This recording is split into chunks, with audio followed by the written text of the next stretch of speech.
Arab executive came home unannounced and froze when he saw the African maid with his autistic daughter. He was used to controlling everything, his empire, his image, even the schedule of those around him. But the day billionaire executive Zaid al-Rashid stepped into his penthouse without warning, everything changed. He wasn't supposed to be home that early. No one expected him. Yet what he found in the living room made him freeze mid-step. His reserved African maid, holding his nonverbal autistic daughter in her arms, and the little girl was laughing. Zaid had never seen her laugh like that, not even with him. His daughter, always withdrawn, barely reacted to people. But in the arms of this quiet, soft-spoken woman he barely noticed in his home, she was glowing. What happened next would shatter his assumptions, force him to confront hidden truths, and lead to a decision that would change all their lives forever. Before we begin, make sure to subscribe to the channel, like this video, and turn on notifications. That way, you won't miss any of our powerful stories that bring courage, compassion, and transformation to light. Let's begin. Zaid al-Rashid had never been the kind of man who explained himself, especially not to his household staff. His rules were simple: respect privacy, don't ask questions, and never assume anything. That Thursday, a rare board meeting in Dubai had been canceled last minute, and for once, he craved silence more than strategy. Instead of notifying anyone, he turned his driver away at the entrance of his private residential tower and walked into his home unannounced, leather shoes echoing over the marble tiles. The penthouse was quiet, as expected. He loosened his silk tie and exhaled slowly. For a moment, the quiet was comforting, but then a soft, unfamiliar sound reached his ears. Laughter. High-pitched, small, genuine. He froze. His daughter didn't laugh. Ever. Heart beating faster. He stepped toward the living room, and that's when he saw it. Under the wide skylight, his 7-year-old daughter, Leina, was wrapped in the arms of Amina. The new African maid his housekeeper had insisted on hiring while Zaid was abroad. Amina was young, maybe mid-20s, with deep brown skin and tight braids pinned neatly into a bun. She had never spoken more than a few words to Zaid directly, but now she was sitting cross-legged on the carpet, holding Leina close, swaying with her softly, humming a tune in a language Zaid didn't recognize. His daughter's eyes were closed. Her mouth was open in joy. She was giggling. Zaid's throat tightened. Leina had been diagnosed with nonverbal autism at age 3. Therapists, speech specialists, even equine therapy had brought little change. She hadn't looked anyone in the eye for more than 3 seconds in years. But now, in this moment, she was staring at Amina's face with trust. She looked safe. Zaid didn't dare move. Then Amina noticed him. Her eyes widened. She started to rise, apologetic, tense. "Sir, I didn't mean—" "Don't," he said, voice barely a whisper. "Don't move." She stopped. He stepped in slowly, crouching beside his daughter, unsure what to say or do. "Leina," he said gently. His daughter turned toward him, still smiling, but then her eyes darted away. The moment was fragile. Amina touched her back softly, guiding her breath. "It's okay, princess," she whispered. Zaid looked at Amina as if seeing her for the first time. There was a calmness in her presence, a warmth he hadn't noticed before. How did you do this?" he asked, still stunned.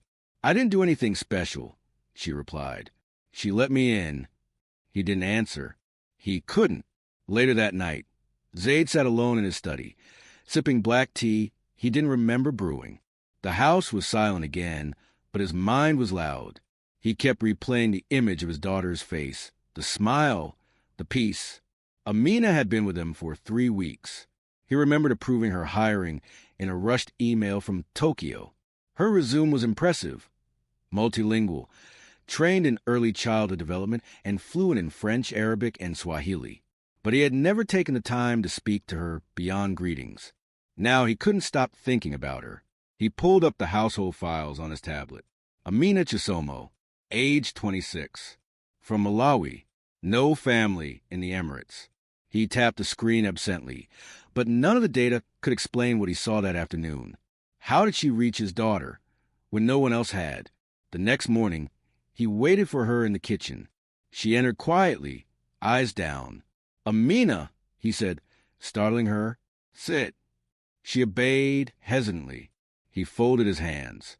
"What exactly have you been doing with my daughter?" She blinked. I read to her. I sing.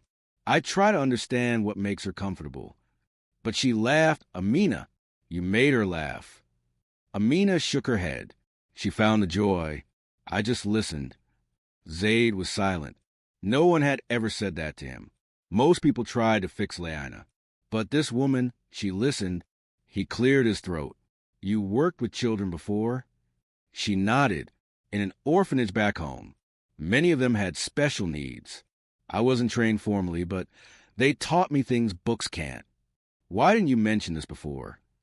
"You didn't ask," she said gently, meeting his gaze. He inhaled slowly. She was right. He hadn't asked. He'd never asked. He looked away. Would you consider working with her more closely?" "I already am," Amina replied. "But if you're asking for permission to let her trust me, I think she already has." That answer hit deeper than Zaid expected. Over the following days, Zaid began to observe more. He shortened meetings. He canceled 2 evening events. Instead, he stayed home, often watching from the hallway. Amina never forced Leanna to speak, to act, to respond. She simply sat with her, sometimes humming, sometimes just breathing together. One evening, as the sun dipped below the skyline, Amina placed a soft pillow on the balcony floor. Leanna crawled into her lap and lay there silently. Zaid stood nearby, unnoticed. "Tell me something," he asked softly. "Do you believe she can speak one day?" Amina didn't turn. "I believe she speaks already, just not with words." Zaid swallowed hard. "She's been telling you she's scared." Amina added, "She hides. She flinches at raised voices. She tenses when you enter a room." Zaid felt as if the wind had been knocked out of him. I didn't know." "She needs to feel safe. That's how trust grows." Zaid nodded, his chest tight. That night, Zaid sat by his daughter's bedside for the first time in years. She was asleep, holding a small rag doll Amina had made for her. He watched her breathe. For once, he didn't see her diagnosis. He saw his daughter. He stood, walked down the hall, and knocked on the maid's room. Amina opened the door. Surprised, Zaid hesitated. "Thank you," he said, "for giving her something I couldn't." Amina smiled gently. She gave it to herself. "I just stayed long enough to see it." Zaid nodded again, this time slower. Then he said something he never thought he would. "I'd like to talk more. About her. About you." Amina tilted her head. "Curious. About me?" "Yes," Zaid said quietly. "I think there's more to both of you than I ever care to see." 3 days after that quiet, late-night conversation, Zaid al-Rashid did something he rarely did. He cleared his morning calendar completely. No breakfast with investors, no calls with the board, not even a briefing with his driver. Instead, he spent the first hour sitting with Leanna and Amina by the garden terrace, sipping mint tea and simply watching. Amina was helping Leanna plant basil in a small ceramic pot. The girl's fingers, usually tight and awkward, moved with rare care as she patted soil around the fragile green stalks. The light in her eyes still stunned Zaid. He never imagined his daughter could engage in something so delicate. She looked up at him, then back at the plant and whispered, "Papa." The word was barely audible, a breath really, but it sliced through the air like lightning. Zaid froze. "What did you say?" Leanna didn't speak again. She gently touched the plant, but Amina was smiling. "She said it." Zaid said again, this time louder, as if needing confirmation. "Yes." Amina whispered, "It's there. Always has been." Zaid leaned back in his chair, stunned. For the first time in years, something inside him broke, not from pain, but from wonder. That feeling didn't last long. At precisely noon, Zaid's phone lit up with a call he didn't want to take. The screen read, "Mother." He hesitated, then answered. "Zaid, I just received a call from Malik." She began, voice sharp. "Your driver says you've canceled 3 engagements this week. Are you ill?" "No. I'm at home." "At home? Is something wrong with the girl?" Zaid flinched. He hated how his family referred to Leina as the girl, like she was a problem to be handled, not a child to be loved. "No, she's fine," he said coldly. "Better, actually." There was a pause. "Better how?" "She spoke today," he said quietly. "She said, 'Papa.'" The silence on the other end stretched uncomfortably. Then, "Zaid, darling, be careful. That child is not normal. You know this. Don't get your hopes." "I heard her, Mother." "I know what you want to believe. But you also need to consider her future. Our family has a name to protect. If she remains that way, it affects everything." Zaid clenched his jaw. "Her name is Leina. She's my daughter, not a brand liability." His mother sighed. "Fine. I just hope you're not letting that new maid fill your head with fairy tales. This is not a movie, Zaid." He hung up without another word. That afternoon, he went straight to Amina. "Would you like to come with us to Abu Dhabi tomorrow?" he asked abruptly. Amina blinked. "Sir, I want to show her the Emirates Palace. She's never seen the ocean from the terrace. You'll come with us." Of course," she replied, uncertain. "Is there an occasion?" Zaid looked away. "Yes, I want the world to see her. Not hidden." The next morning, Amina dressed in a soft beige abaya, her braids tucked beneath a matching scarf. Leina wore a white cotton dress, her fingers gripping a little wooden giraffe Amina had carved for her. Zaid noticed that his daughter clung to the toy like a lifeline, and to Amina's hand with quiet insistence. They arrived at the Emirates Palace just after noon. The staff knew not a swarm. Zaid was a known figure, but he had ways of making his privacy respected. As they stepped onto the grand ocean view terrace, Leina's eyes widened. The turquoise water, the vast sky, it was overwhelming but beautiful. She didn't flinch. She simply sat on the stone bench beside Amina and stared at the sea. Zaid stood behind them, unable to look away. For once, he didn't feel like a CEO or a puppet master. He felt like a father. But the moment shattered the minute he turned around. "Zaid!" His heart dropped. It was his cousin Malik, sharp, elegant, and viciously judgmental. She was dressed in navy Chanel and holding a crystal flute of orange juice. Behind her was his aunt, an older version of the same face, both staring at Amina and Leina as if they were insects on velvet. "I didn't expect to see you here," Malik said, raising an eyebrow. "With your staff." Zaid didn't blink. "My daughter needed air." Malik's lips curled into a smile. "And is that the new nanny I've heard about? The African girl. She's her caregiver. And yes, her name is Amina." Aunt Shireen leaned in. "You know how these girls can get attached. Be careful, Zaid. There are consequences." Zaid's voice dropped an octave. "Attached? She's not a stray cat. She's a human being." Malik snorted. "You always to get dramatic when you're feeling emotional. But if you're parading your daughter with that woman in public, don't be surprised if certain families start reconsidering business alliances." It hit him like a slap. That was always the real threat. Not reputation. Not scandal. Money. He stared at them both, then simply said, "If anyone sees a problem here, it's because they're looking through poison eyes." And with that, he turned and walked back toward the bench, where Amina was gently braiding a ribbon into Leina's hair. That evening, back in Dubai, Zaid sat in the drawing room with a quiet storm behind his eyes. "I'm sorry," Amina said softly. "I didn't mean to cause trouble." "You didn't," he replied. "They did." "You have to protect your name," she said, cautious. "Your legacy?" Zaid shook his head. "My legacy is her. If she learns to speak, to feel safe, to laugh, that's worth more than every business deal I've ever signed." Amina looked at him, truly looked, then let her keep laughing. Let her know someone's not afraid to choose her. Zaid blinked, suddenly overwhelmed. Then he said something no one ever heard from him. "You're not going anywhere, Amina, not unless you choose to." And for the first time in her life in this country, Amina felt seen, not just as help, not just as a brown face in a rich man's house, but as someone important. They sat in silence. In the next room, Leina giggled again, loud enough to echo off the marble walls. Zaid smiled. and so did Amina. The following weeks unfolded like a dream Zaid didn't want to wake from. Every morning began with Leina's hand finding Amina's. The bond between them had become unshakable, a rhythm only they understood.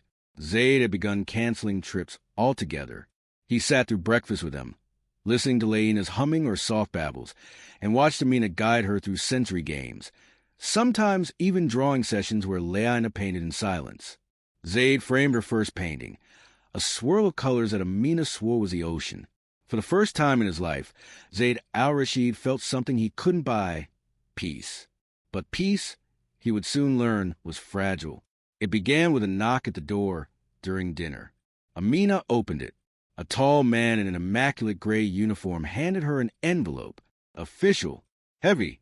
She turned to Zaid immediately. "It's for you," she said, handing it over. Zaid broke the seal without much thought. But when he pulled the letter out and began to read, something shifted in his eyes. His expression darkened, not with anger but confusion, and behind that, betrayal. "What is it?" Amina asked softly. He read the document again, then again. Finally, he looked at her, eyes guarded. "This is an investigation notice," he said, voice clipped. "Someone's filed a formal complaint." Amina paled. "Against me?" Zaid nodded slowly. "Alleging you've manipulated my daughter, that you're unfit to work in a private residence, that you have a criminal record in Malawi." "What?" Amina stepped back, visibly shaken. "That's a lie. I've never—" "I know," Zaid interrupted. "I know. But someone with influence made this look official." They stared at each other in silence. In the next room, Leina sang to herself. Zaid exhaled. "This came from someone who wants you out. And fast." "Your family," Amina whispered. Zaid said nothing. He didn't need to.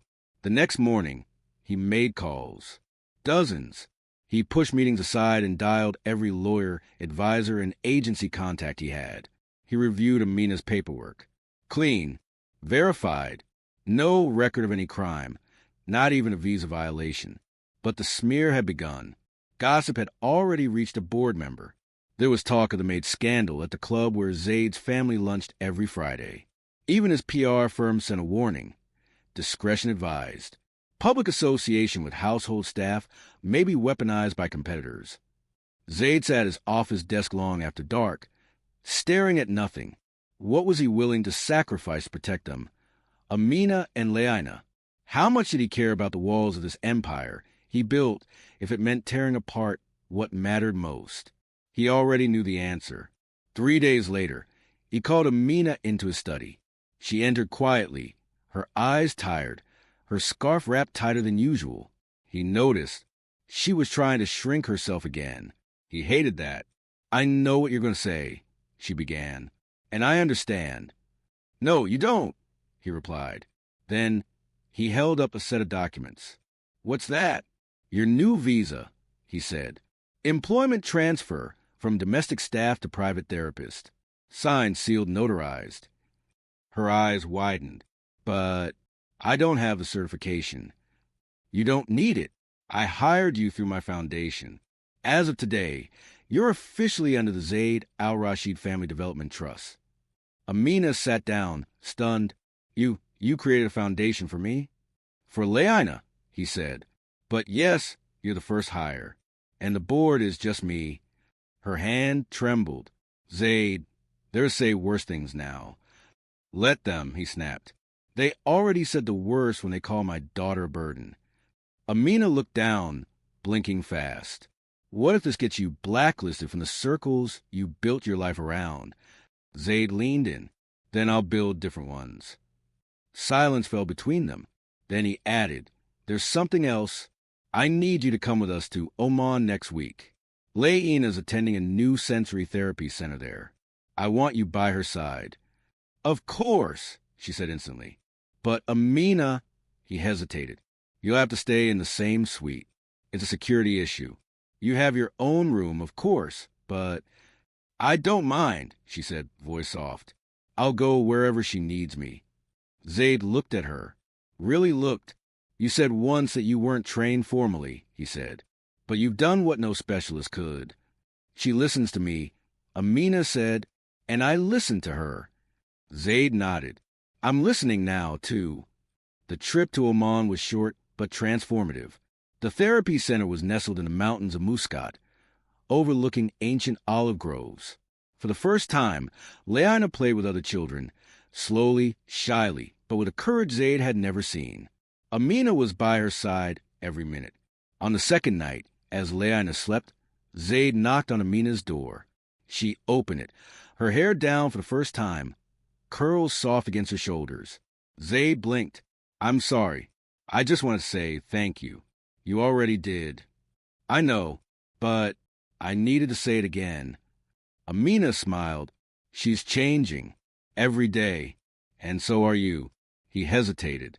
I didn't know I needed to. You did, she said gently. You just didn't want to admit it. Zaid lowered his voice. I was always taught to stay cold. That love made men like me weak. But I see you with her, and I know I was wrong.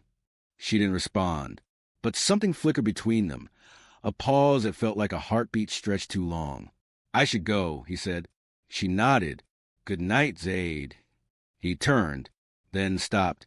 Would you have dinner with me? Not as her caregiver, just as you. Amina blinked. In Dubai? In Dubai. Anywhere you want. She took a breath. Yes, I'd like that. He smiled. So, did she? Behind them, the moon rose slowly over the mountains, and the walls around their hearts began to fall. The sky over Dubai was dark and trembling when the phone rang. Zaid had just left an evening conference, his tie loosened, his driver waiting by the lobby entrance. He checked the screen. It was the night nurse. He frowned. That wasn't normal. Amina was home. Leina should have been asleep. He answered, Yes. Sir, please come home. It's your daughter. She's not breathing properly. The world tilted. He didn't wait for the driver. He ran. 20 minutes later, his penthouse doors slammed open. His chest heaved, adrenaline racing. The moment he saw Amina kneeling on the floor beside Leina's bed, trying to stabilize the girl's head while the nurse was already on the phone with emergency services, something inside him collapsed. Zaid, Amina said, her voice low but shaking. She stopped responding. She was wheezing. Then she went still. No fever. No injury. Just stopped. Leina's lips were pale. Her small body barely moved, as if curled into herself for safety. I should have stayed, Zaid muttered. You wouldn't have known, Amina whispered. But guilt doesn't listen to logic.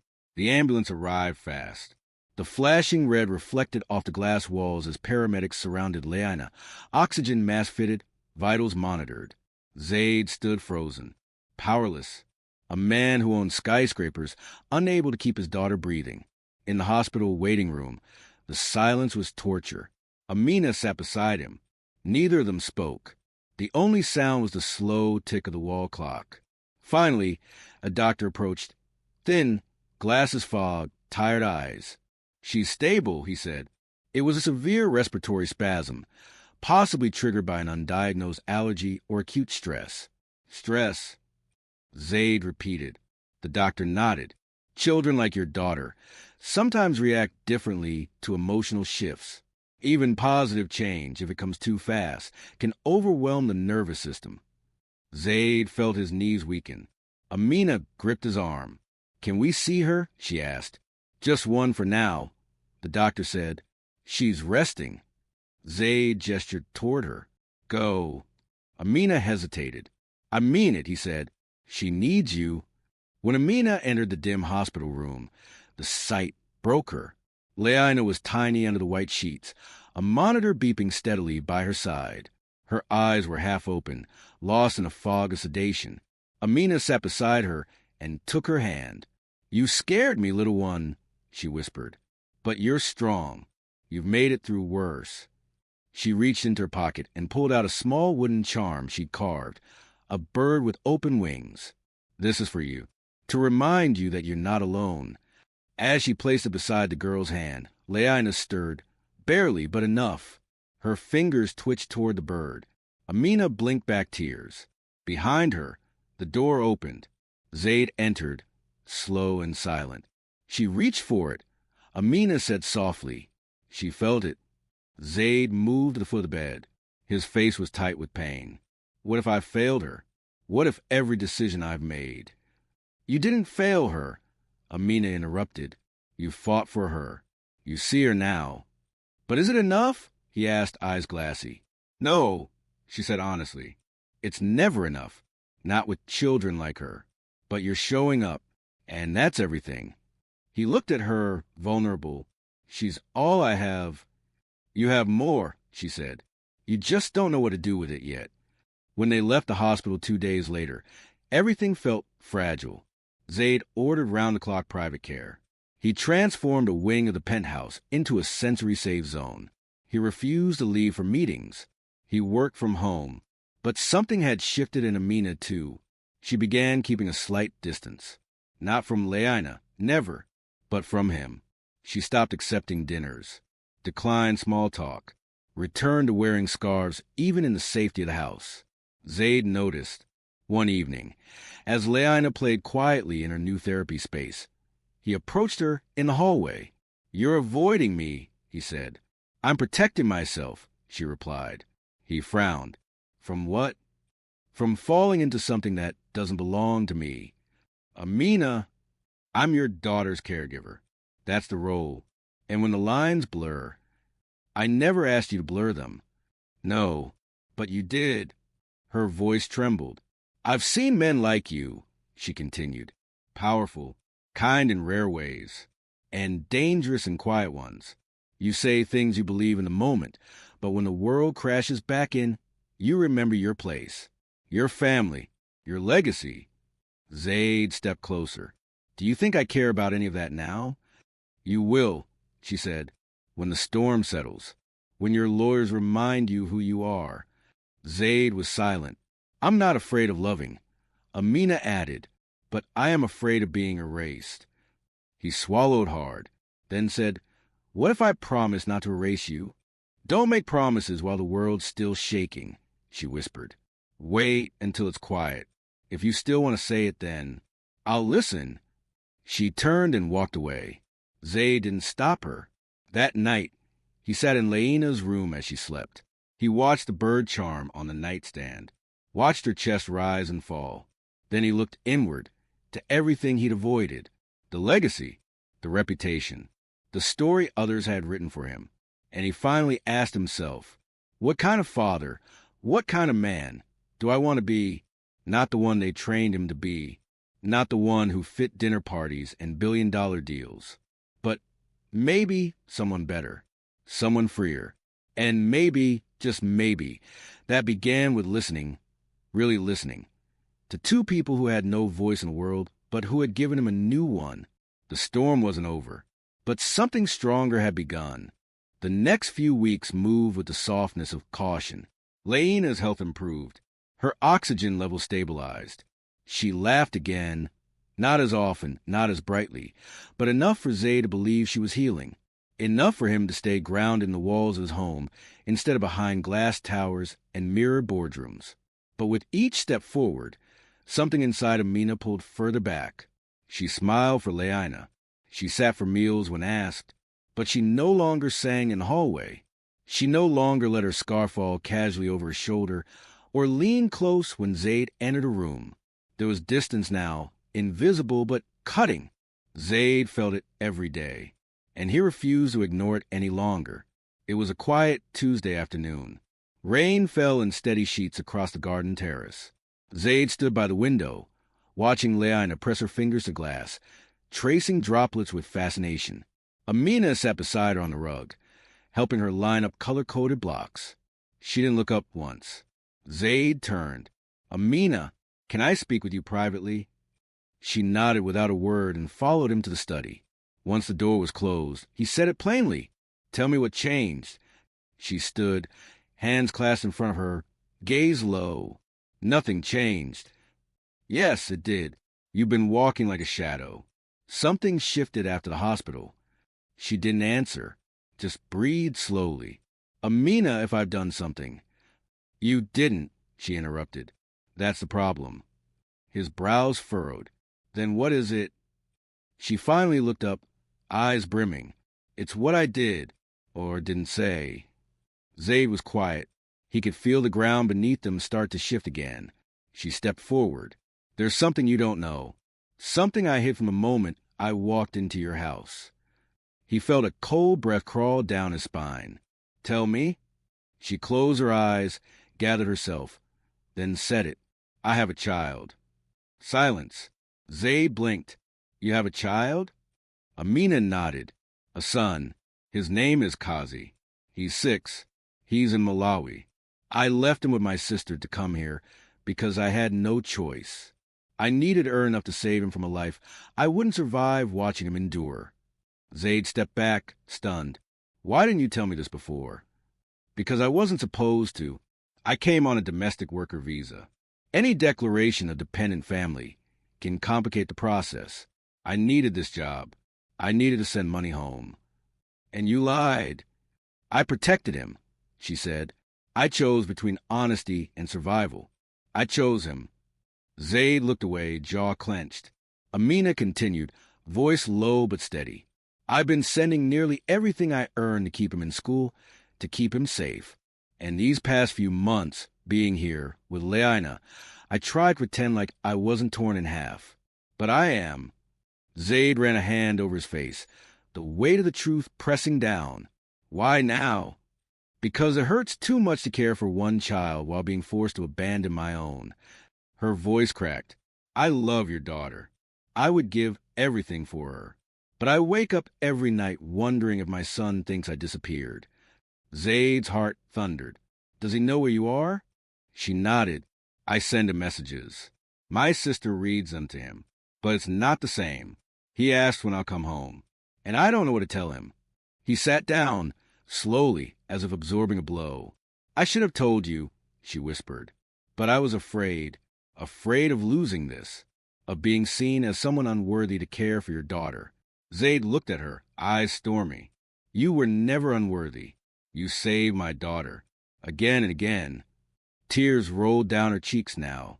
I tried to bury the guilt, but it's consuming me. Zaid was quiet for a long moment. Then he spoke, softly.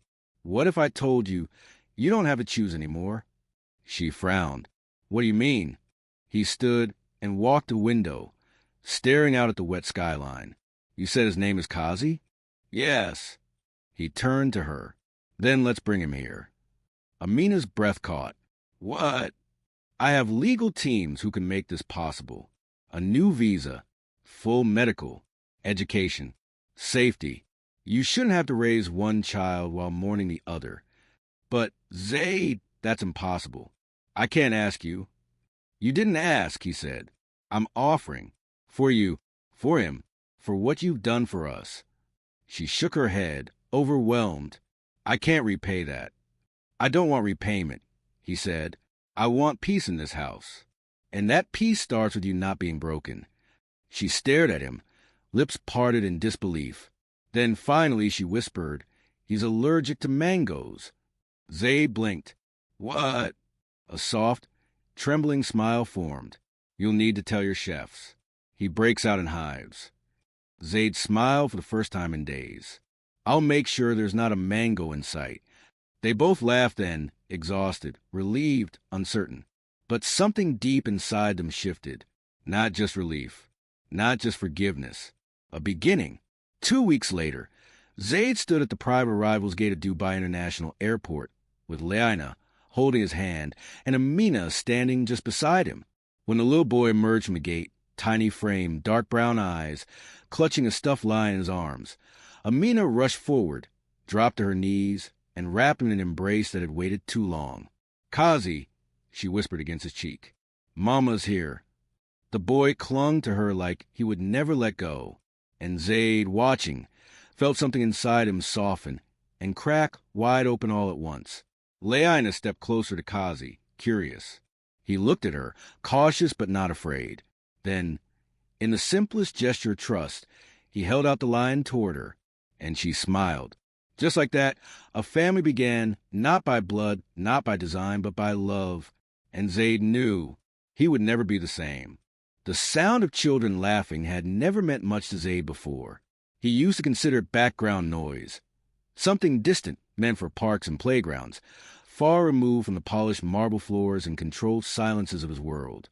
But now, every time he stepped into his home and heard Lena's high, scattered giggles mixing with Kazi's boisterous bursts of joy, something inside him shifted.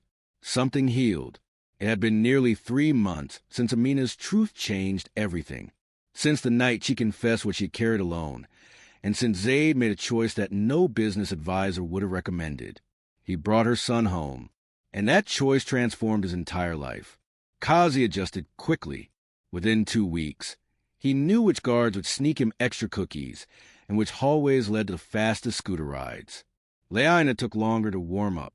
She still had days where she retreated, where even Amina's soft humming couldn't draw her out. But when she let Kazi sit beside her, when she allowed him to place his lion next to her bird charm, something unspoken bloomed. Zaid watched it all from the edges at first, until one evening changed everything. It was a warm Thursday evening. The desert air hung still outside the wide glass windows. Zaid was seated on the floor, not on a throne-like chair, not behind his usual desk, but on a rug, knees bent, sleeves rolled up. Kazi and Leina were building towers with wooden blocks. Amina sat nearby, notebook in hand, documenting progress in her own meticulous way. Leina placed a blue block on top of a red one. Kazi added a green one. They looked at each other and smiled. And then without prompt, Leina said, "Kazi." Zaid froze. Amina looked up sharply. Kazi blinked. "Yeah." Leina nodded and placed another block. "She said my name." Kazi turned to Zaid, beaming. "She said it." Zaid's throat tightened. Yes, she did."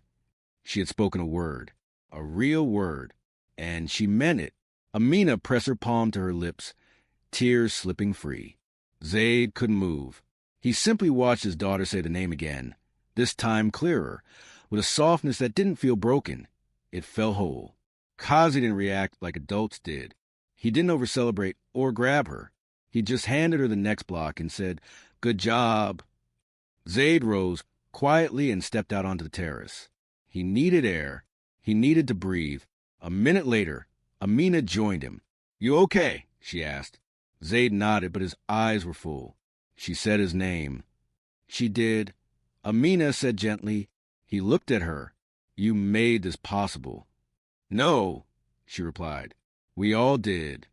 They stood in silence a moment longer. Then he said, "There's something I need to show you." She followed him to his study. On the desk sat a sleek leather folder, open to a single page. She leaned in, reading slowly. "What is this?" "I've started the paperwork." Zaid said, "To adopt Kazi as my own." Amina's hand flew to her mouth. "I know this isn't what you expected," he continued, "but I don't want to just shelter you both. I want to build something real. A family, a legacy that doesn't begin and end with profit margins." Tears welled in her eyes. "Zaid, I don't want you to keep carrying things alone. And I don't want to keep pretending that my heart hasn't changed." She sat down, shaken. "You want to be his father?" "I already feel like I am," he whispered. "But only if you allow it. I'll never take your place. I'll never replace what he is to you. But I want to stand beside him, beside you." Amina couldn't speak. She just wept, quietly, then deeply, and Zaid moved to her, kneeling, holding her hand as if he were the one who needed reassurance. And, in a way, he did. "I've made decisions all my life to protect an empire," he said. "But this is the first time I'm choosing something that protects me." They sat together for a long time in silence. Later that night, as Amina tucked Kazi into his bed, she whispered in his ear, "Would you like if Zaid became part of our family forever?" Kazi blinked, then asked, "Like a real papa?" She nodded. The boy smiled sleepily. "I think he already is." A month later, they stood in front of a small private courtroom. No cameras, no reporters, just a judge, a lawyer, and a truth that had taken years to grow. Zaid held Kazi's hand. Amina held Leina's. The judge signed the documents. The boy's last name changed. And so did Zaid's future. The Al Rashid Foundation, once a discreet initiative for tax sheltering and social press releases, became something entirely new. With Amina's guidance, Zaid transformed into a multi-million-dollar educational and therapy trust for children with autism and special needs in underserved regions, starting in Malawi, then expanding to rural Emirates and beyond. Kazi thrived in school. He showed an early gift for numbers and languages. Leina spoke slowly, carefully, but she spoke. Zaid learned patience, and presence, and softness, things money could never teach. He and Amina never rushed to label their connection, not in public, not even at home. They simply existed in partnership, in rhythm, raising children, sharing burdens, healing together.